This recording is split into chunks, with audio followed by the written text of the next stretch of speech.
Roglic en tête, maillot jaune à la sortie des Pyrénées, mais avec très peu d'avance. Le duel attendu avec Bernal Sorala. Il n'y aura pas comme arbitre Thibaut Pinot, ça c'est une certitude. Mes deux Français sont en embuscade, Guillaume Martin et Romain Bardet. Et puis il y a 7, 8, 10 coureurs qui peuvent encore gagner le Tour de France. La troisième semaine est loin, hein, les Alpes c'est loin. On voit qu'il y a un niveau très très homogène. Que la Jumbo-Visma n'écrase pas autant qu'on aurait pu le craindre. Ils sont très forts, mais à un moment, seul le leader, qui a été désigné très vite d'ailleurs, Roglic est devant. Donc ça laisse espérer de belles bagarres dans les 2 semaines qui restent. Comment vous avez vécu la journée compliquée pour Thibaut Pinot hier à titre personnel dans la voiture? Vous savez, déjà, nous, on est derrière, derrière la tête de course. Hein. Donc non, j'étais très surpris parce que l'étape des bordures, où on a vu des coureurs de Groupama FDJ rouler et se dire que dans cette course de bordure, il y avait les Français qui n'y sont pas toujours.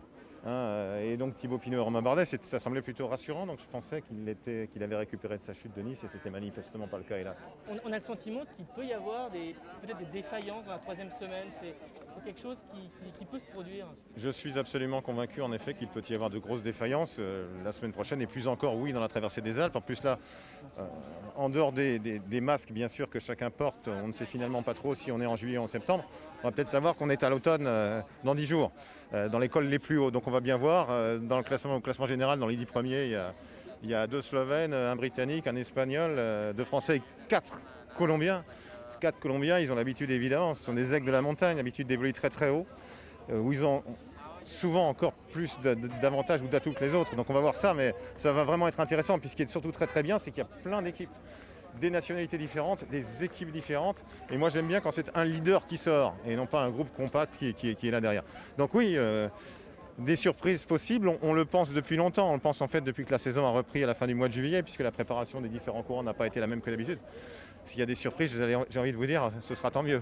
On a l'impression qu'il y a un vent de fraîcheur avec des néophytes. Nance Peters hier, Marc Hirschi aujourd'hui, Pogacar.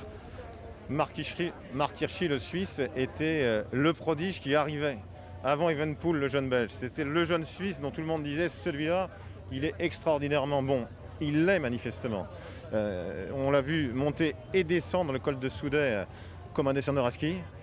Dans Marie-Blanc, il a réussi à conserver de l'avance. Je me suis dit, il ne va pas pouvoir descendre comme dans le col précédent parce qu'il aura perdu de la fraîcheur. Il avait gardé toute sa lucidité.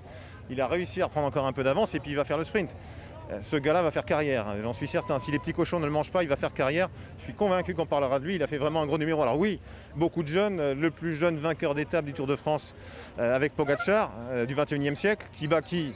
Thibaut Pinot, qui avait gagné en Suisse en 2012. Et puis évidemment Bernal, qui n'est pas si vieux que ça, à 23 ans, on ne peut pas dire. Donc oui, il y a un vent de fraîcheur sans aucun doute. Sur le cyclisme en général depuis grosso modo 18 mois. Et sur le Tour de France dans cette traversée des Pyrénées sans aucun doute. Ça, il y a une journée importante, une journée de repos qui va être évidemment forcément différente des autres demain. Oh, jeunes journalistes, croyez-vous que nous avons toujours passé des journées de repos qui étaient vraiment des journées de repos? J'en ai pas vraiment le souvenir. Peut-être quand j'étais journaliste comme vous, mais depuis que je suis au Tour de France, non, beaucoup moins.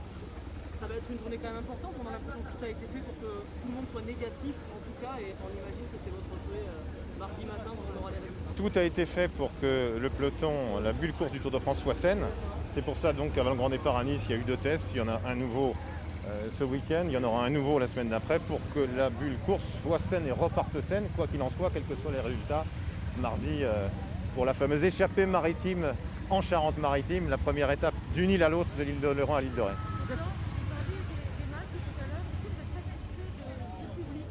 Je suis même assez impressionné parce que même si c'est obligatoire, c'est très bien qu'en France, quand c'est obligatoire, ça ne veut pas dire que les gens respectent. Je suis assez impressionné, je l'ai été depuis le début d'ailleurs. Parce que 95% des gens respectent et c'est très bien. Mais au-delà de l'obligation de porter le masque, il y a une question de bon sens et de respect pour les champions cyclistes. D'ailleurs, vous le voyez aussi bien que moi évidemment sur Twitter, certains champions disent portez les masques. Oui, si je suis au bord de la route du Tour, c'est que j'aime le Tour, c'est que je respecte les champions et donc ce masque-là, à l'évidence, il faut le porter.